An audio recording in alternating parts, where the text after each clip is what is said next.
G'day, Brett here. I was just doing my morning pre-start checks before I start my engine. I'm just doing the engine bay and I've come across some damage which occurred during the night. I had a little visitor, a little bush rat, has come in and chewed its way through several components around this area of my engine bay. So it's got through the fuse holders here, it's taken a nick out of my silicon turbocharger hoses, as well as my UHF antenna hose, a bit of my washer bottle hose, and some of the wiring insulation as well. So it always pays to do a check every morning because you don't know what could have happened during the night. Things change. I've got a couple new leaks as well, which pop up from the temperature change from a hot engine going down to a cold engine overnight. So thankfully it hasn't done any major damage.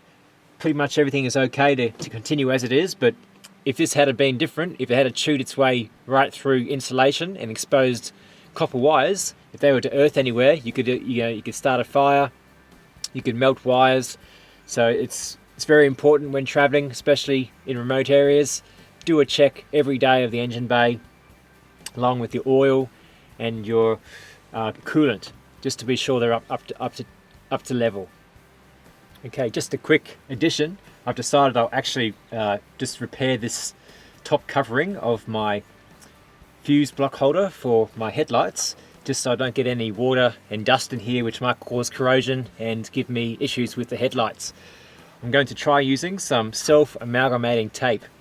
Now this is a special type of tape that when stretched to twice its length, it will chemically bond to itself.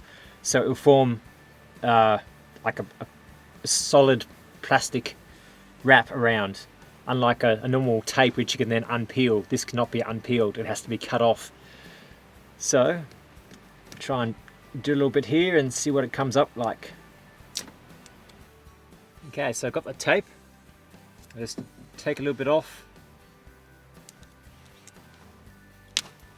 tear it off. Now it has a protective backing so it can't weld to itself when it's on a roll.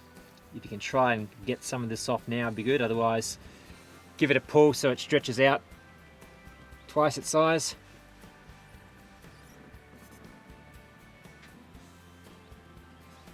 You can remove the backing.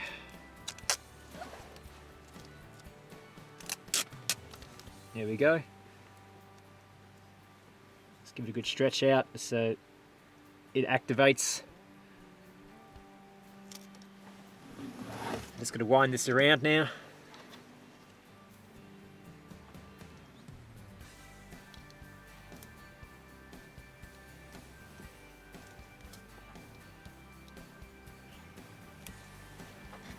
Press it down on itself.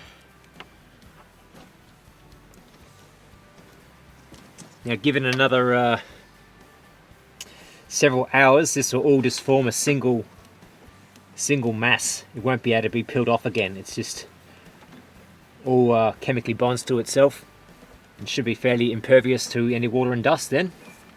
And that's the repair job done.